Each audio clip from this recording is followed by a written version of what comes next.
double parsha we have this week of Tazria-Metzora, where we talk about somebody who gets this spiritual disease of tzara'at, sometimes mistranslated as leprosy, and has to sit outside a camp, has always been one that's a bit difficult for us to access. It's quite challenging actually to sort of really get to grips and to really sort of feel like there's something for us to learn from this week's parsha.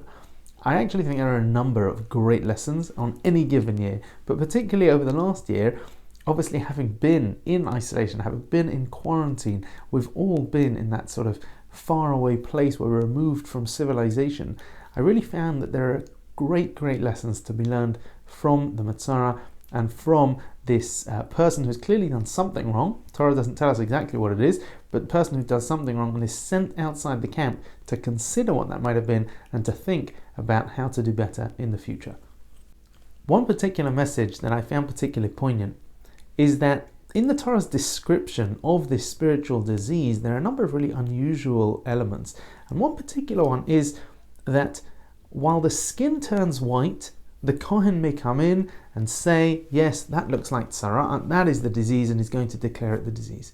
But if the entire person turns white, if all of their skin is suffering from this exact ailment, seems to be, looks like tzara'at, exactly the same, then the Kohen has to say no, then they are pure. If their entire body is covered in it, then they're pure. Only if they have parts, even if it's most of your body, even if a lot of your body seems to be covered in this skin condition, then the Kohen can declare the person tamei, impure, and say yes, they have been afflicted with this spiritual disease. And I think the lesson is a simple one, but a really important one in today's world. And that is that everything in this world has both good and bad. There is nothing that is totally good or totally bad. And when you see a person who is covered from head to toe, then that is not tumah. That is not something that is bad. If they're covered from head to toe in this tzarat, then it's too extreme. There's too much. Perhaps similar to the idea in Judaism that if a person is convicted by an entire court, if you have the entire 23 people on these Jewish courts who convict, then if that's too many.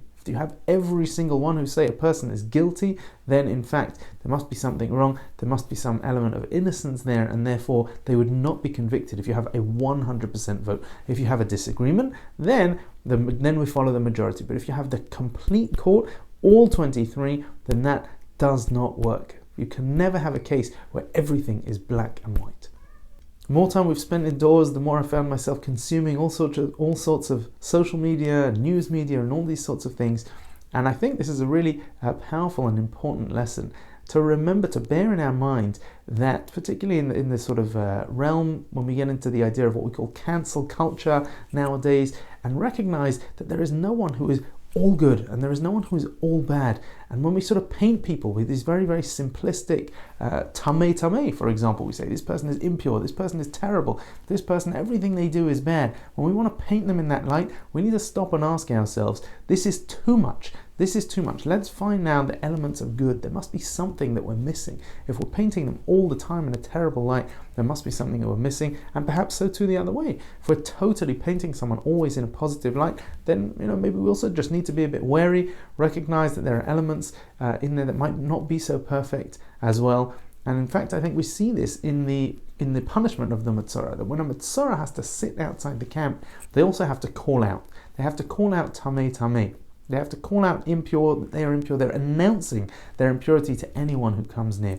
And our sages tell us that this is linked to the idea of what we call kol ha-posel b'mumo posel. Literally, the word posel can mean to cancel. When you cancel somebody else, when you literally denigrate somebody else, when you say that is all they are nothing, they are just terrible, then b'mumo posel, what we're actually doing is very often we are simply reflecting what we see within ourselves. We are reflecting the damage, the downside, the bad within ourselves. And when the Metzora has to call out tamei, they have to call out impure. What the Torah is telling them is that what they were doing was pointing the finger at others, pointing the finger around, saying, you did this wrong, you did that wrong, all the things that you do are bad. And the Torah, in a sense, flips it around for them, turns that mirror around and says, look inwards, look into ourselves. We need to think about what we do. When we're accusing others of being a certain thing, to consider where we are, to consider, are we perfect? And what is it that we can improve in our lives? Shabbat Shalom. you.